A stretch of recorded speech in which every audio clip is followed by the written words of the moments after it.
Thank you so much. బహుశా భారతదేశంలో ఇది మొట్టమొదటిసారి అనుకుంటా ఒక రైటర్కి ఇంత అరుదైన గౌరవం దక్కడం. థ్యాంక్ యూ సో మచ్ మీ అందరికీ.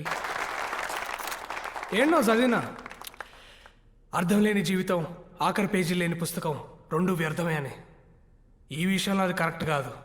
సారీరా గౌతమ్, నీ పర్మిషన్ లేకుండానే ఈ పుస్తకాన్ని సిసి పబ్లిషర్స్ ద్వారా ప్రచురించాం. ఐ థింక్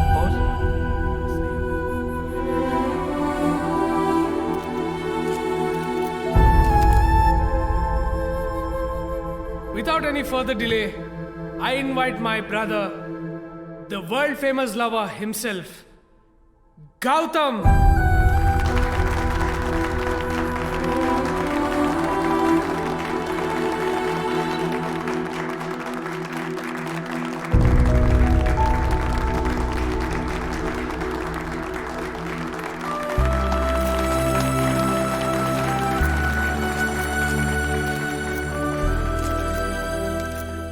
ఇంత సంతోషంతో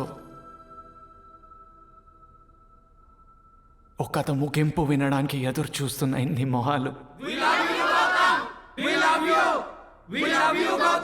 సార్, యామిని గౌతమ్కి ఏమైంది?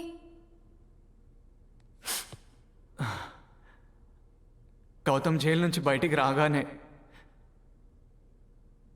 యామిని కంటి నిండా నీళ్ళతో మనసారా ఎదురు చూసింది. 2 ఏళ్ళైనా పెళ్లి చేసుకోలేదు. ఇవన్నీ ఓ రైటర్ల పుస్తకంలో క్లైమాక్స్ రాయొచ్చు,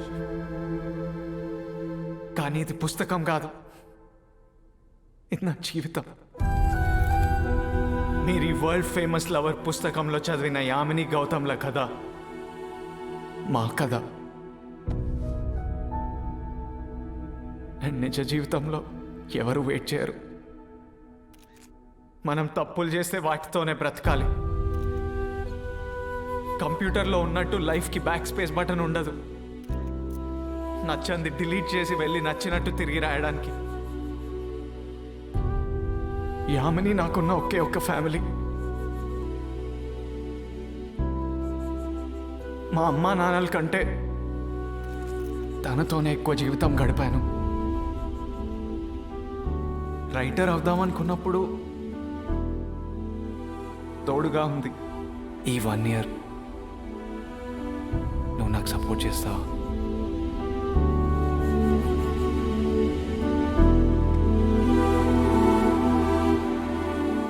రాయలేక కష్టపడుతున్నప్పుడు ఉంది. ఈ వరల్డ్ ఫేమస్ లవర్ పుస్తకం రాసినప్పుడు తనుంది. ఇప్పుడు మీ ముందు నిలబడినప్పుడు తను లేదు.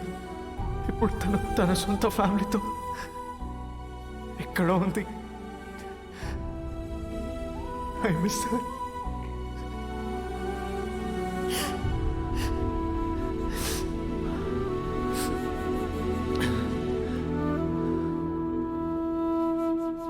ఆలోచిస్తే ఈ పుస్తకమేమో కానీ లైఫ్లో నేను ఫెయిలియర్. నన్ను ప్రేమించి ప్రతి అడుగులో నాకు తోడుగా ఉన్న ఒకే ఒక్క వ్యక్తిని నేను అర్థం చేసుకోలేకపోయాను. నా జాబ్ వదిలేసి తన గురించి పెద్ద సాక్రిఫైస్ చేశాను అనుకున్నాను. నేను ఎంత కాంప్రమైజ్ అయినా తను నన్ను అర్థం చేసుకోలేకపోతుంది అనుకున్నాను.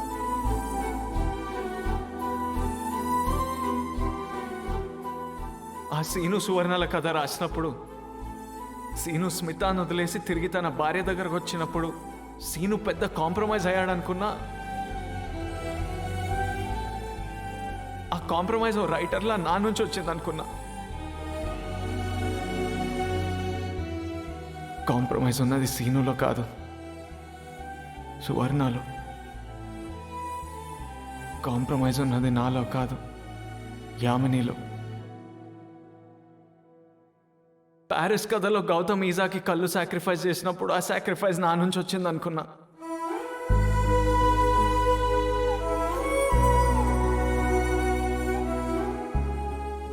ఆ ప్యారిస్ గౌతమ్ చేసిన సాక్రిఫైస్ నా నుంచి రాలేదు,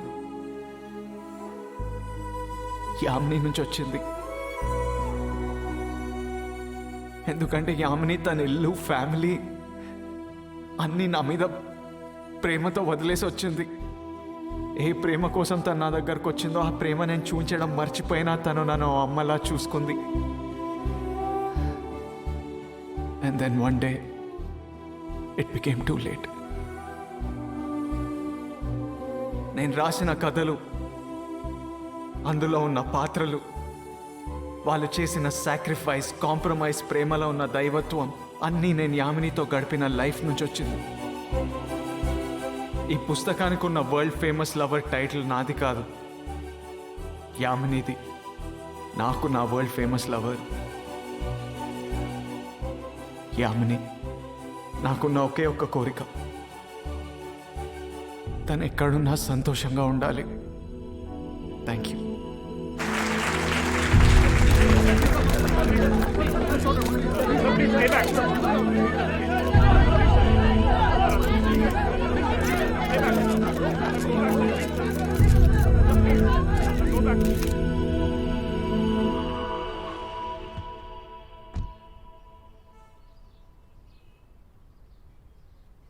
హాయ్ గౌతమ్,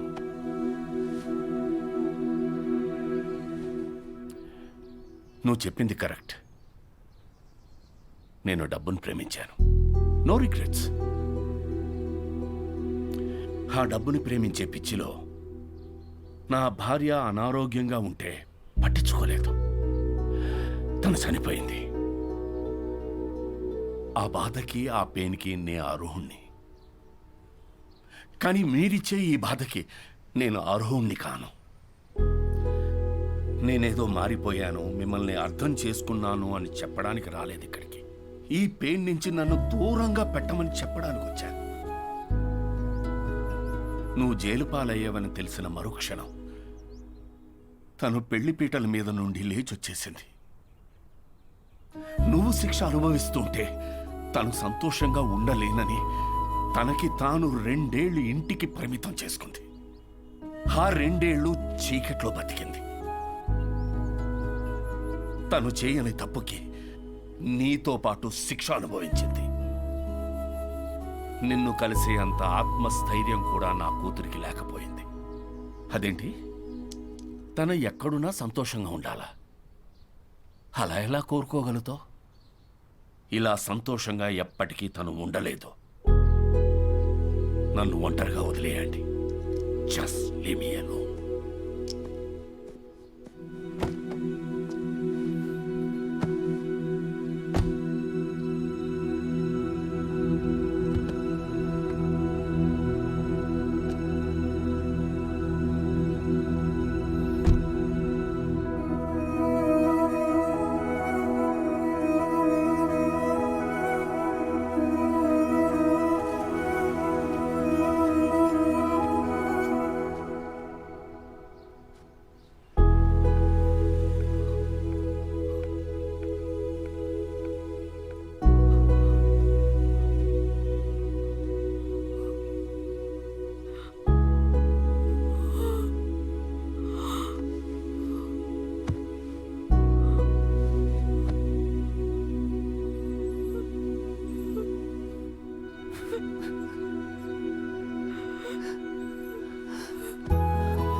సారీ యామిని, నువ్వు నా వల్ల పడ్డ బాధంతా చెరిపేసి మళ్ళీ మన కథని ప్రేమతో తిరిగి రాయాలనుంది.